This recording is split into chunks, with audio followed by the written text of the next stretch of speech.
Hello, everybody. Welcome to another chapter in the Lost Years of Merlin series.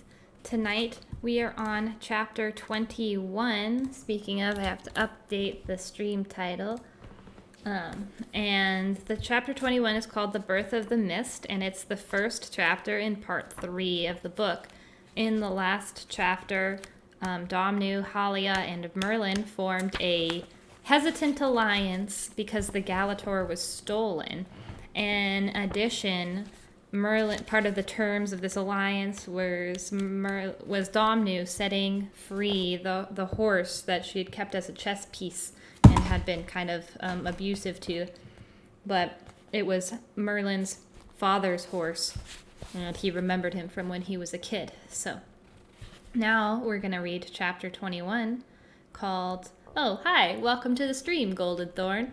We are about to read chapter 21, The Birth of Mist. Salt on my lips, in the air. Suddenly I realized that my legs and back felt wet, thoroughly wet. I shifted when something rough scraped the side of my neck. Startled, I sat up, as a bright purple sea star fell from my shoulder, landing beside me with a splash. Tide pool. I was sitting in a tide pool. A strand of kelp clung to my arm. A sea cucumber, slimy and bloated, draped over my hip. And there, smirking at me, sat Halia. She leaned against a gnarled piece of driftwood, her back to the waves stroking the shore of black crystalline sand. Trying to stifle a laugh, she quickly turned aside. In the name of Dagda, I cursed, lifting myself out of the shallow pool. As I stood, water coursed off my tunic and splattered my boots. Of all the places to land. Halia's eyes flitted toward me, then veered away. You'll dry out, she said quietly, pausing for a long moment to watch the undulating wall of mist beyond the waves. This place holds more heat than you know. Unsure what she meant, I rubbed the sore spot on my neck. Though the sting of the sea star was fading, its smell was not, and rubbing made it worse. Much like garlic but stronger, the smell wafted over me, pushing aside the ocean's briny breath. Hoping to wash it off, I bent down to the tide pool and splashed some water on my skin. Just wait a bit, said Halia, still looking at the mist. A purple brittle point's odor won't last very long. You're lucky it wasn't a yellow one. Their smell can take days to die down, and this beach is full of them. Annoyed, I peered at her. How do you know so much about sea stars, and this place? She turned her eyes, softer than the mist itself, toward me. Because this is the place of my childhood, before my clan, the Melwyn Bremeath, left for the woods of the west. Your childhood? I stepped, boots sloshing, closer to her. Are you sure? This island has so many beaches. Not with sand like this. She ran her fingers through the dark crystals. Then her gaze lifted to something behind me. Nor with cliffs like those. I spun around to see a line of sheer cliffs as black as the sand at our feet. Ominous they stood, like a stand of dead trees. Despite the strong light from the sun, still well above the horizon, the cliffs wore only shadows upon shadows. From several points among their crags, thin trails of smoke climbed skyward. I shivered, for more than the wet tunic on my back. The smoking cliffs, the one Domnu talked about. Where lies the oracle, among other things. Using her big toe, Halia poked a cockleshell, turning it over on the sand. A long gray leg instantly emerged from the shell and started to push sideways. In a few seconds, the cockle flipped itself back over, with a squirt of seawater for good measure. Watching this, she smiled wistfully. It was a good place to live, full of companions. Even now. Companions? I glanced again at the forbidding cliffs, then at the dark stretch of shore. Beyond the shells and sea stars, there's no one here but us. Oh, no? She hesitated for a long moment. Finally, she shook her head, catching the sunlight in her unbraided hair. My people are here. But I thought you said they left. They did, except for those whose tracks had already melted into the sand. I drew a deep breath of salty air, more confused than ever. I don't understand. She waved at the cliffs. Use your deer eyes, Merlin, not your man eyes.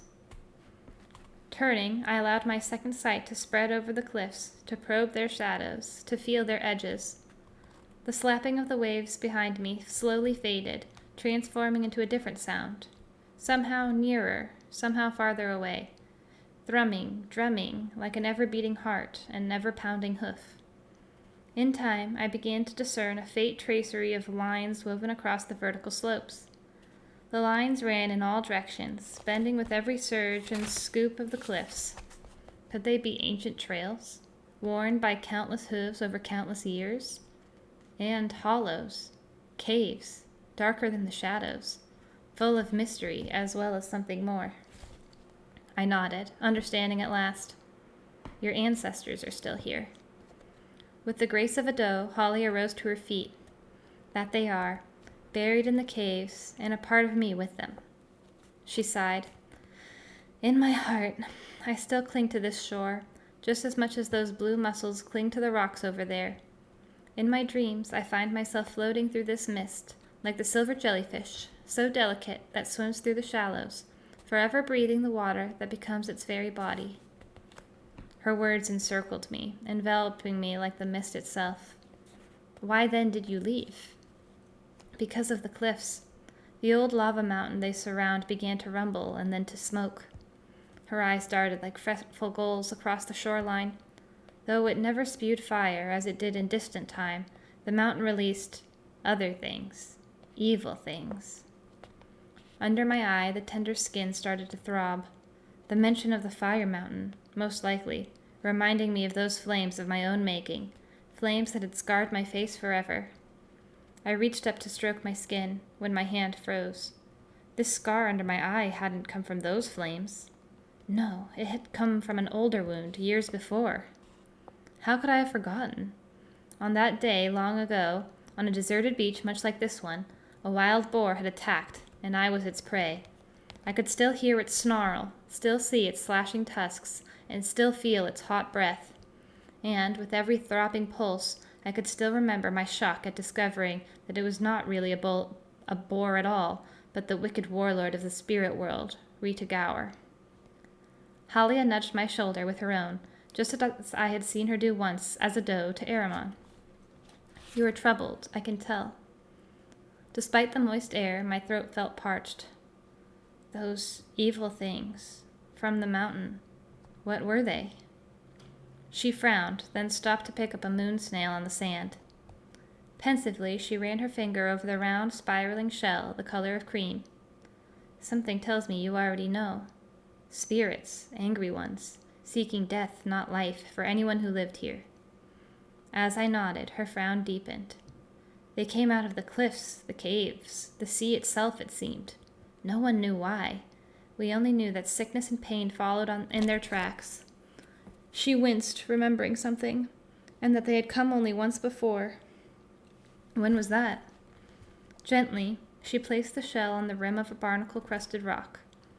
Before straightening, she paused to touch the flower of a pink sea anemone, limply waiting for the higher tide to return. At last, she stood again and faced me, her eyes now less frightened than sad.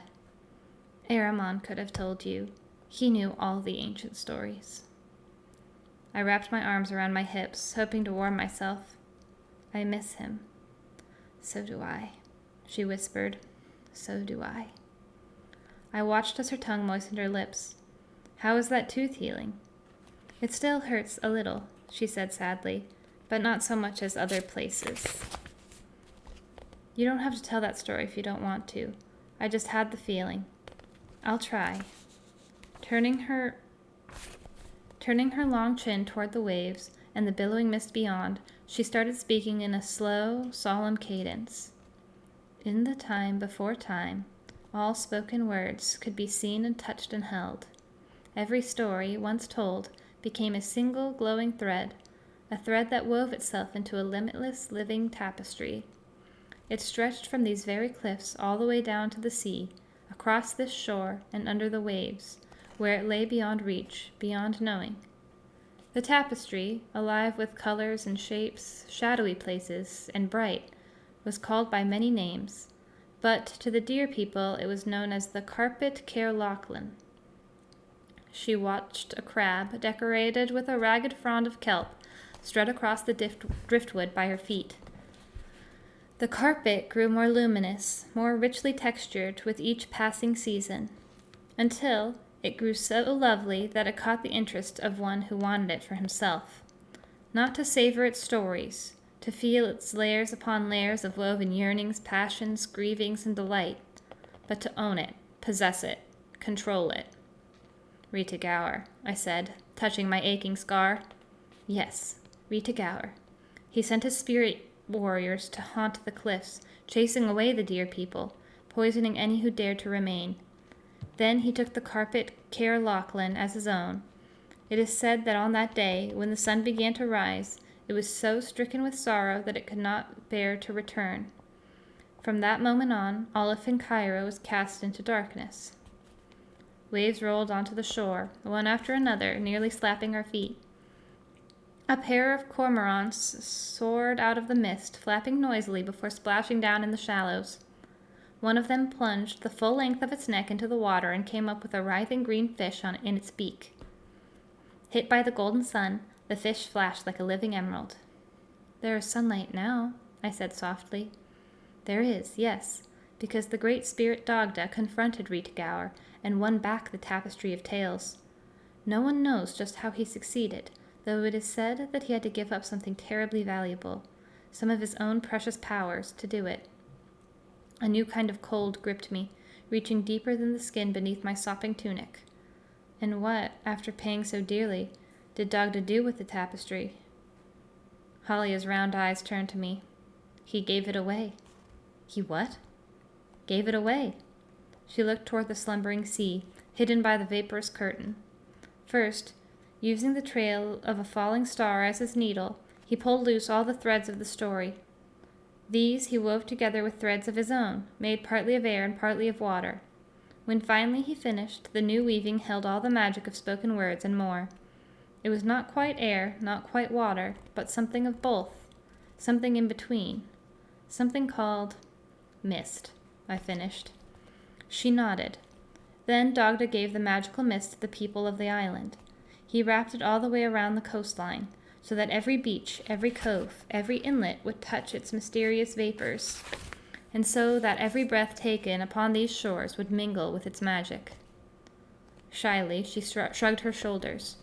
So that is how, in the tales of my people, Fincaira's eternal mist was born. For a long moment, neither of us spoke. A gull screeched overhead, while clams squirted by the tide pools. Beyond that, we heard only the waves slapping the shore, sucking the black sand as they pulled back to the sea. Then the lowering sun dropped behind a cloud, and I shivered. Halia scrutinized me. You're cold. Another shiver. And wet. What I really need is a fire. Just a small one. Say, if we gather up some of this driftwood— No. She shook her head, tousling her auburn hair. It will attract them. My eyes widened. Spirits? She glanced at the cliffs, which loomed even darker than before. They might have departed. It's been so many years. At the same time, it frightens me. A small fire, that's all. I flapped my arms, just so I can dry out. Well, if you must. Without another word, we began picking up shards of driftwood. Higher on the shore, above the clusters of mussels, I found an old tangle of seaweed that had dried into a mass of brittle stems. Pulling it apart with my fingers, shivering all the while, I made a rough-hewn nest. Then, striking 2 sharp rocks above the kindling, I tried to make a spark. My first several landed not on the nest, but on the wet sand. Finally, one struck a stem. Gently, I breathed on it, coaxing it to burn. In time, a thin trail of smoke drifted skyward. Before long, Holly and I were warming ourselves before the crackling flames. As much as I miss having hooves, I observed, hands can be useful. She gave a somber nod. Airmen like to say that hooves can make speed, while hands can make music. Remembering my own disastrous attempt to make music, so long ago it seemed, I grimaced. Some hands, anyway. You've tried? I broke some driftwood over my knee and laid the pieces on the fire. I've tried. Halia watched me, as if she hoped I might say more. When I didn't, she scooped some sand in her palm. Music, real music, is a kind of magic, as elusive as the mist. Slowly, I drew out of my satchel the charred remains of my psaltery. Holding the remains of the oaken bridge, I twirled the string, blackened and stiff. I tried to imagine it as a part of a whole instrument again, cupped in my hand, with all the gleaming strings intact. But the vision exploded into flames, crumbling into charcoal. Gone. Whatever magic the string once possessed, just like whatever magic my own fingers once possessed. Cairpri once asked me, I mused aloud, whether the music lies in the strings, or in the hands that pluck them? Halia grinned at me. My own mother, who taught me how to play the willow harp, asked me the same question. And did you answer it? No. Did she? No. She pulled a barnacle off a shard of driftwood, then tossed the wood into the flames. But she did say, while we sat on a rock on this very beach, that an instrument by itself makes no music, only sound. She furrowed her brow. I can't remember her words exactly, but she said something else too, that musical instruments need to tap into something more, something higher. That's it. She called it a power still higher. I jumped at the phrase. She eyed me. What's wrong?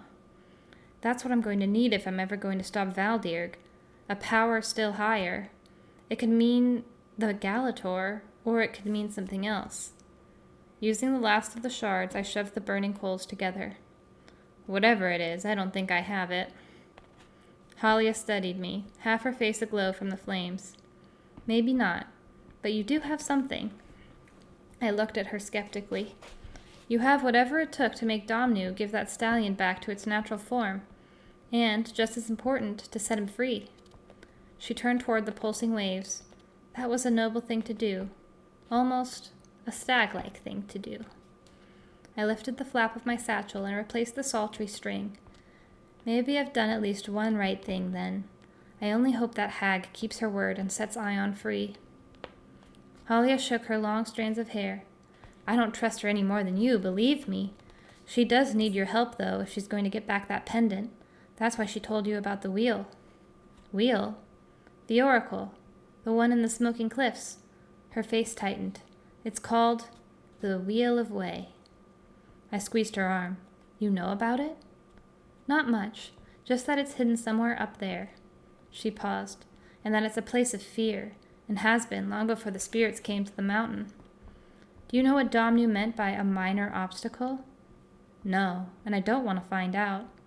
She drew a halting breath. There is, though, a village near the cliffs where you might learn more. It's a brutal place, filled with She caught herself. With that kind of men, who didn't even notice their own tracks, who would kill a deer just for sport. Not like, well, another man I know. For an instant, the fire glowed bright on her cheeks, and, it seemed, on mine. Suddenly, she scowled. That village. I've never been there, and I never want to. But for you, it's different. It was the place, in my childhood at least, where most oracle seekers started their climbs into the cliffs. Someone there might know something useful. Sensing she was preparing to say goodbye, I felt saddened, even as I felt grateful for her suggestion. Going there, I suppose, could save time. Though it's a rough place and could end up costing your time. She sighed. The biggest risk to your time, though, is simply finding it, tucked away in its hidden valley. Unless you know the right trails, you might search for days among the folds of cliffs and the maze of hillocks on the western edge. She paused, her lower lip trembling. Which is why I'm going to take you there myself. My heart leaped. The trip will still take time, though. Even more since we can't use our deer farms. Too much risk of hunters from the village. I looked her full in the face. Thank you, Halia. It's only what my brother would have done.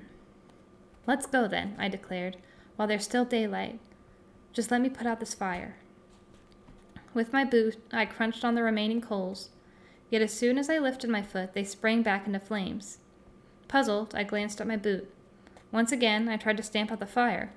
Once again, it revived. I kicked the largest of the burning embers into a nearby tide pool. It sputtered and sizzled, but continued to flame. Steam rose, mingling with the mist. We must leave, I said urgently. I only hope we'll be leaving alone. Okay, my friends, so that was chapter 21. And tomorrow is chapter 22 called A Chill Wind. So please join me tomorrow and we will read that chapter then. Have a wonderful night. Bye.